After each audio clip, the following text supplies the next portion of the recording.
Good morning, good morning. My name is Rick Noda. I am the founder of T3 Body and your host of T3 Talks, where we tighten, tactical, and transition. We are here again in our segment called Grounding. I've got my co-host here, Mr. Adam. How you doing? Good morning. Good morning, you guys. Now, you guys, he's here today to talk about his stand-up paddleboard company. That I got to tell you that I wish, Adam, I called you when I first started paddleboarding, but I didn't know him then when I came into California. Because true funny story was I was so oblivious to literally, and we talked about the connection and the spiritual of the ocean. My ego literally walked next to me. And that ego told me that, that triathlete, that Marine, you know what? You could conquer the water. And literally, those are the words I told myself in my head.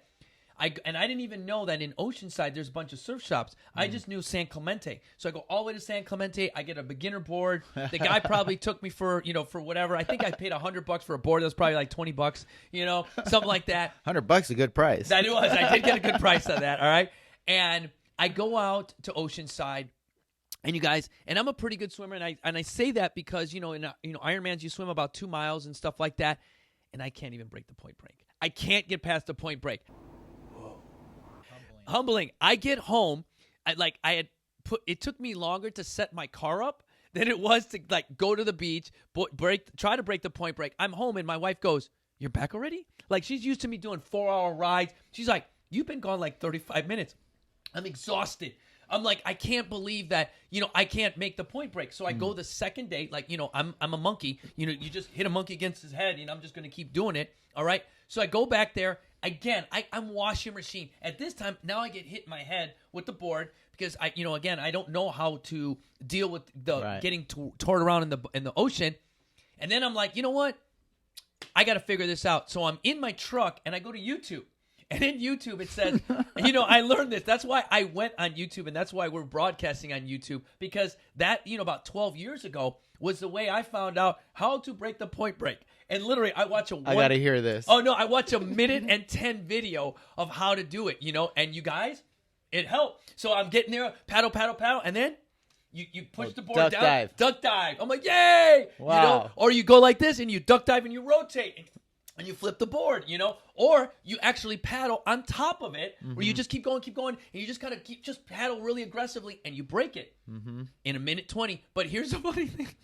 So I break the point break. I'm sitting on my board, and I'm effing exhausted. I can't even surf. I'm like, oh my God, so I go home again. My wife goes, "Dude, what is going on with you?" I thought she was had a boyfriend coming over or something like that. She tried some dudes in the closet, little R. Kelly trapped in the closet. Yikes. So I go out again. Now I break the point break. I finally start to get up. I get up and I fall. Then I finally almost ride a wave, and then I lose it, dude. I wipe out so bad, you guys, that the board hits me in the head. And in my studio, you'll hear me say, when I was in the Marine Corps, they showed us on the flight deck how to get out of a helicopter once it's crashed in the water. And you're blindfolded with a 5-point safety harness. You drop 10 feet underwater, and you take off your mask, and you go, and you put a bubble and see which way the bubble goes. Because whichever way the helo was, the helo could turn 360, so you had to follow the bubbles. You also had to take your trousers off, fill them with a little air so you could go to the surface. So that's all I can remember as this board hits me on the head. I'm a little odd. I feel a little out of it. I'm like, which way are bubbles? But there's bubbles everywhere because I'm stuck in this washing machine like this. I come up and go, oh, boom! I get hit again with another wave. I get to the effing shore. Board sits there. Surrender. I was over. Retire. Retire. That $100. My wife comes back. She goes, "What are you doing?" I go, "That board, I left it in Oceanside. I hope someone else can use it." So with that, Adam, you have a company, so dumbasses like myself, can actually call you and actually learn how to properly do it. Now, we talked in previous videos about the spiritual connection, which you could tell I had zero of it, and the ocean did exactly what it did. Punch me in the face, all right? So talk a little bit specifically about your company, how it founded, how someone can get a hold of you, just kind of that stuff right for us. Yeah, by the way, that story, I think we all go through that. And thank you for making me feel better. And I went through that too, and But you and were that's- 8 years old, dude. That's the and difference. I You went were through 8. it from 8 for quite a while because I never had anyone like what I have to offer now Right. to share this with me. And Exactly. Spirit Sup, the spirit stands for the spirit of the water, and stand up paddle is stand up paddle. I grew up surfing and body surfing, connecting with all that ocean, just on a very intimate level, and in like you did too. Now you're yeah. intimate with it too. There ain't no escaping it. Oh, yeah. And so we wanna be able at Spirit Sup, all of our guides, and I guess we like to call it guiding. We don't like teaching. You were because coaches guiding. yeah, exactly. And so we really like to show some basics and be very patient and just show the basics so that you can be safe first and foremost. And we usually don't do it like Rick on stand-up paddle. We usually do it on flat water first, so you can build your confidence. It's like growing a baby, you know, and so that you can be able to grow with it. And when I first started stand-up paddling, it was humbling like that.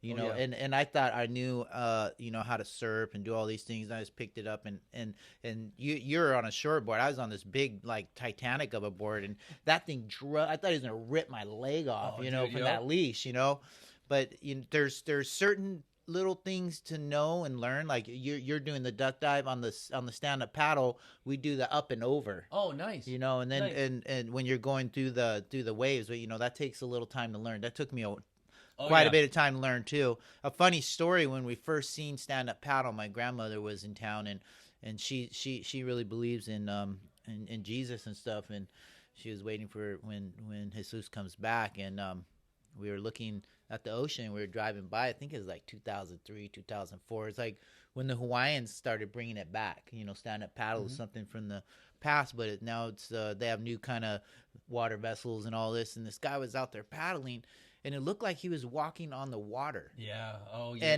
And he had the staff, and nobody's seen stand up paddle back in those days, and we were all tripping. Yeah. And he wasn't in the surf; it was kind of outside, and she thought it was Jesus. No, my coming God. back. Oh, You know what I mean? yeah. Like he's coming back on the water. He's coming. Jesus is coming back. Now, I'll tell you that. We talked about even in my story, the financial commitment. I went out, and instead of renting something, I bought a surfboard. I did get a great deal. I just want you to know, the guy did hook me up, and I basically told him I suck, and please don't take me to the ringer. I did, that's when the Marine Corps thing comes in. They're a little scared of you, so they often give you a good deal. Yeah, I will. But so let's say equipment wise, do I have to go out, buy a whole bunch of stuff, or can I come in and you'll hand me a paddle board and a like we said and a paddle. Equipment is very important, and also learning how to use it and knowing what equipment is good for your body weight, your size, and also like wherever you are. Maybe some people already learned a few things. Maybe some people just want to get ready to surf. We usually always really encourage people to do stand up on flat water first. Okay, nice. And get a nice stable board to where you can feel stable on it. We do rent. We do sales. We do it all. Right. First thing is find out where you are. Yeah. And that's what we talk about all the time, baseline. When we, again, I know in previous videos you guys hear a lot of the repetition because it really is that SMART, specific, measurable, achievable, realistic target. And Absolutely. And the smart thing is finding out what your baseline is. What board is good for your body type? What is the length of the paddle that you need? And all that is really all important. Now, wetsuit or not wetsuit on that flat water? It all depends. It's live and direct here and now. You look at everything in the moment. I mean, the water temperature lately has been changing almost daily. It's been warm. It's been cool. We've been getting weird swells from the north. So, and then like a couple winters ago, I pretty much skinned it all winter. Oh yeah. So it's basically in the moment. But if you do need a wetsuit, there's we know the good wetsuits to get to fit Nice. you, and to fit. You don't want too much rubber on you if it's too warm. Exactly. You and I talked about my difference experience. Again, for my endurance athletes out there, that first time I went paddleboarding with one of my clients, I put on my my tri wetsuit. All right, now it's all I had. It's what I did. But it's like it wasn't the right wetsuit for the job because it's meant for swimming, a little bit more buoyancy there, and then I actually overheated that day because again it was the wrong wetsuit for the wrong time. And again, I learned now as I've started to learn the hard way, the spiritual connection, I look to see what the temperatures are. Maybe I wear the top of the wetsuit, not the bottoms of the wetsuit, if I'm, again, what type of board am I doing? Is it a little bit the thicker board or am I going over a little bit longer board depending on, what that is?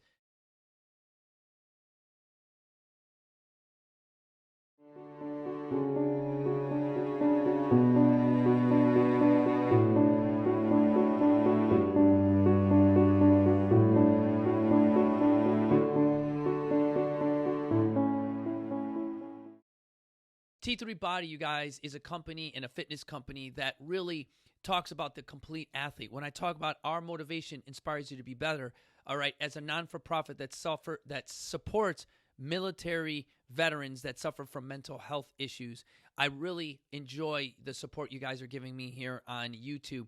But again, I am seeking clients on my T3 Body. So if you go ahead and take a look at my website, understand that the intimacy of getting to know you starts with just 30 minutes of motivation. So you go on there, you sign up for one of those, you get a one-on-one remote talk with me just like this.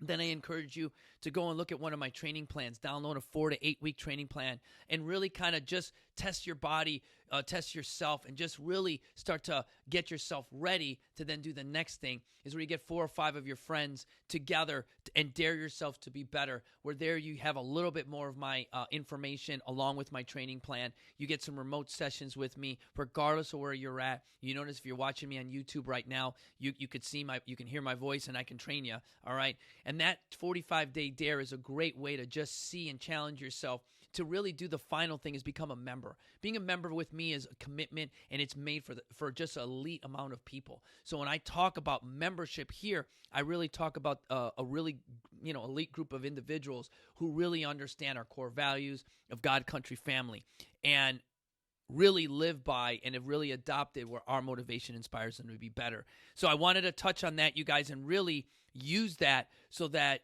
individuals like yourself who are getting better and inspiring others that understand that, we do need your support to keep everything going.